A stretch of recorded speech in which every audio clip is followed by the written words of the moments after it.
Bonjour à vous, chers internautes. Merci de nous rejoindre pour cette série d'entretiens dans le cadre du trentenaire du département culture de l'Université Senghor. Nous recevons les anciens directeurs, les anciennes directrices de département, les anciens enseignants, enseignantes, mais également les alumni dans ce qu'ils font, dans ce qu'ils réalisent actuellement. Et aujourd'hui, j'ai le plaisir de recevoir Madame Peace Carmen Awissou. Bonjour. Bonjour monsieur. Comment allez-vous? Très bien, et vous? Bien.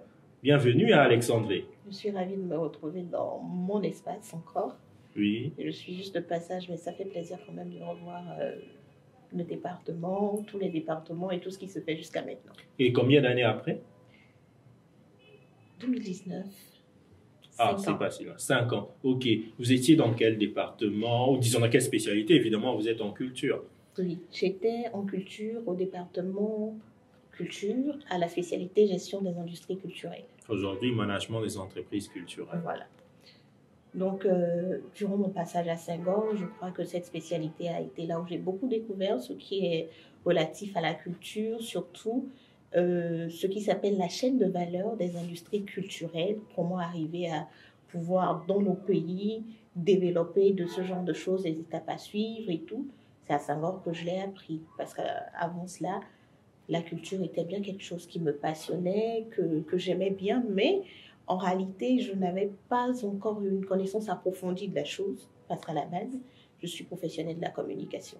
Et comme j'aime à le dire, la communication, c'est le plus beau métier au monde, mais la culture, elle unit davantage. Et alors, comment s'est fait cette union avec la culture? D'où vous est venue l'idée de candidater pour étudier au sein du département culture à l'Université Senghor? Super. Alors, ça vient d'un alumni de l'Université Senghor qui m'a conseillé de candidater parce que nous étions des proches collaborateurs au gouvernement, au niveau du gouvernement togolais. Il était à un poste, moi j'étais ailleurs à un poste, mais nous avons travaillé sur beaucoup de choses en communication.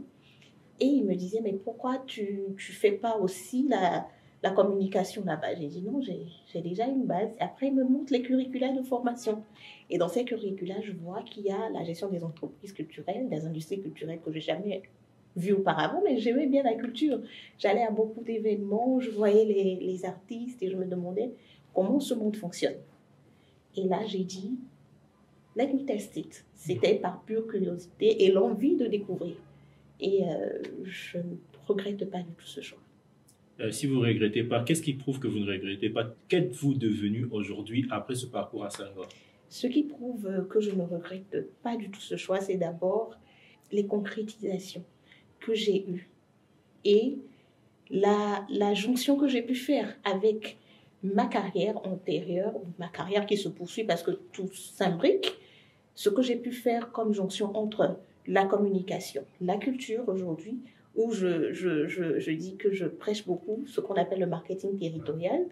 Je dirais que c'est grâce à cette formation ici que j'ai su pousser des recherches pour me demander comment allier la culture à la communication, au marketing et pouvoir faire bénéficier cela à tout un peuple, une nation, à un continent et tout.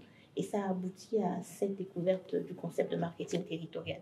C'était comme ça. Et ça, je pense déjà que la connaissance étant tellement précieuse dans la vie, c'est une grosse valeur ajoutée pour ma carrière et aussi pour ma vie. Donc, merci à Senghor. OK.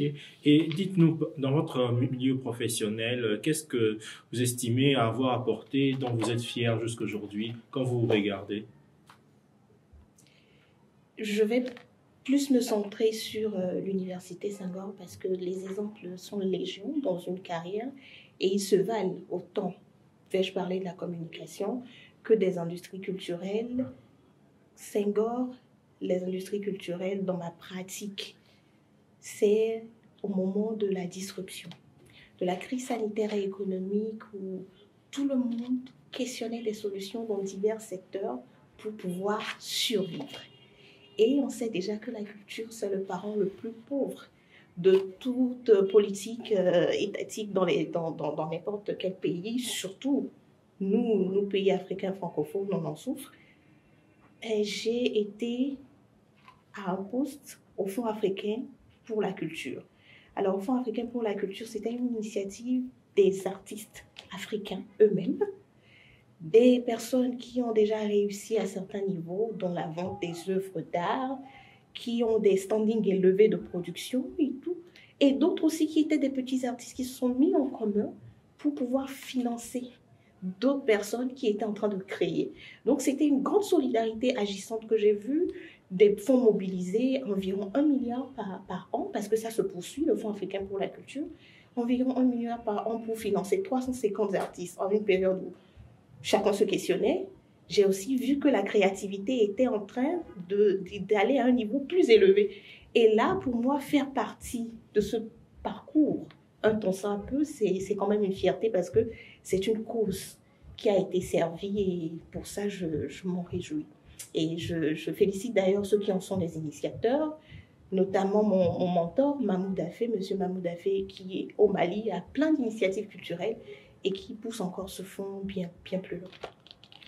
D'accord. Et si on revient un peu à votre expérience ici à Alexandrie, on ne va pas évoquer les anecdotes, s'il y en a légion, vous le direz, mais dans les couloirs, j'ai entendu parler de We Women. Ça veut dire quoi? Vous êtes lié quelque part à cette initiative. Merci beaucoup, vous êtes très informé. Alors, We Women, c'est une initiative qui nous est aussi chère à cœur, et comme vous l'avez mentionné, les exemples sont légion. C'est cette initiative-là que nous femmes avons pensé ensemble ici à Alexandrie par rapport à ce que nous vivons dans nos pays avant d'arriver et à comment nous nous projetons dans la vie. Donc, l'essentiel, c'était d'avoir cet espace où nous pouvons arriver à nous capaciter entre nous afin de se dire que nous devons aller plus loin. Et nous avons mis en place la formation Déployer votre potentiel qui nous aide à apprendre et à nous questionner davantage sur nous-mêmes, nos objectifs de vie, afin qu'au sortir d'ici, on ne s'oublie pas nous-mêmes et qu'on puisse être utile au développement de l'Afrique. L'Université Senghor a été d'ailleurs la bonne plateforme pour l'accueillir, au vu de toutes les nationalités qui viennent se rencontrer ici, et aussi du fait qu'on s'est rendu compte que nombreuses sont les femmes qui ont les mêmes problèmes, et il fallait réellement que We Women existe. Donc We Women, c'est nous femmes, c'est We Women et c'est international aujourd'hui. Nous l'avons dans d'autres pays. Beaucoup de femmes qui étaient à la base se mettent à faire des formations et l'Université Senghor a toujours maintenu cela de promotion en promotion jusqu'à maintenant. Et pour clore, nous sommes en pleine année académique qui tend vers sa fin, oui. Et vous êtes avec nous ici à Alexandrie. Quels conseils ou quelles recommandations donneriez-vous aux finalistes, ceux qui vont bientôt rejoindre ou retrouver le monde professionnel, peut-être particulièrement aux femmes qui vont évoluer dans les milieux professionnels de la culture? Alors, pour faire le lien avec We Women, mais dans la culture cette fois-ci. D'accord. Alors, aux femmes, je dirais que le secteur de la culture, aujourd'hui, on est appelé à être des managers ou des ingénieurs culturels. Dans ce secteur-là, il n'y a pas beaucoup qui sont assez formés pour aller opérer le changement. Donc, quand on quitte l'Université Senghor, on a déjà de la théorie acquise. Peut-être que nous ne connaissons pas les réalités sur le terrain. Nous devons aller à la rencontre de ce qui se passe chez nous, arriver à carrément comprendre les situations et être celle qui emmène les solutions. D'une manière ou d'une autre, on nous a appris à l'Université Senghor à formuler des solutions efficaces et smart, vais-je dire, aux problèmes que nous rencontrons.